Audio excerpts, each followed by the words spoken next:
Hi guys, so by popular demand, here's Furnace Creek in X30. For me, Furnace Creek is really about three turns. It's the hairpin turn, it's the turn at T8, and then it's the 10, 11, 12 section, which if you do it right, you can take flat out and you can make a lot of money on that. So you want to really concentrate on those areas.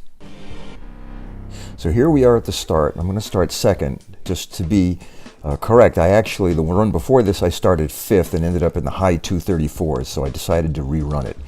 Really where you are doesn't make a big difference if you can get by the AI cleanly. So at the start, I try to move the steering wheel as little as I possibly can and very gently slide over. I keep track. I can see I'm ahead of these guys. Right about here, I'm going to look for the dark section right there. That cues me to begin my turn. That right there is basically how I'd like to make each turn. However, you're going to have to change it with each lap because the tire wear plays a difference. In that section, so here, that was not great. I'd like to be a little bit later apex there, but that all depends on how you brake. This is very difficult for me anyway, getting it right. I either end up lifting or go off into the grass. That was good, passing close. Right about here is where you make your turn. Again, you got to sort of use the force, and you can stay on the gas all the way through that section, never brake at all. When the grass goes yellow there, that's my clue to start turning back toward the start line.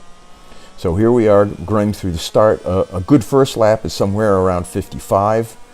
Now we're going to come down here. I'm going to brake hard right about here, and that cues me to make the start for the turn in. That was not too bad. This is a difficult section. You can't go too fast or you'll slide out. And if you hit the rumble strips, you'll be late making this turn, like I was there. That was a little bit late. So now I'm going to come up. I'm going to look for the change for the dark grass. That's where I make my cut in. Normally, I touch the brakes very gently just to kind of tighten my turn. I try to stay tight to the right and then tight to the left right there. You're going to come down, pick a spot right about there. That's where you begin your turn. I'm on the gas all the way. You never lift at all.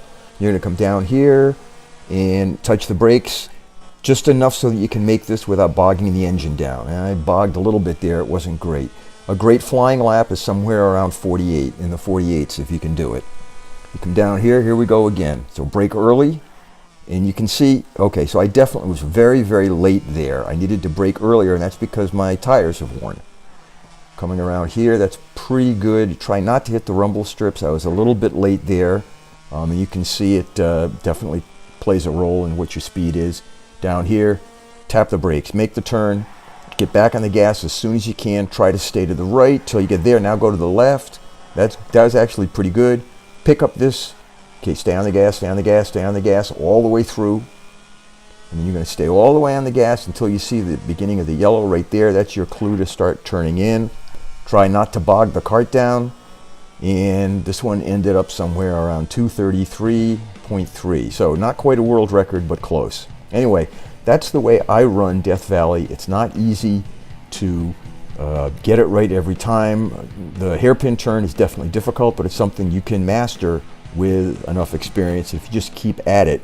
Keep doing it over and over again. Like every other track, this is one of those things that if you run it like 8, 9, 10 times in a row, just with normal tires and normal gas, eventually you'll start to get the hang of it, and it will kind of click for you. So anyway, that's it. Hope this helps, and if you have any questions, leave them at the bottom. Thanks, guys.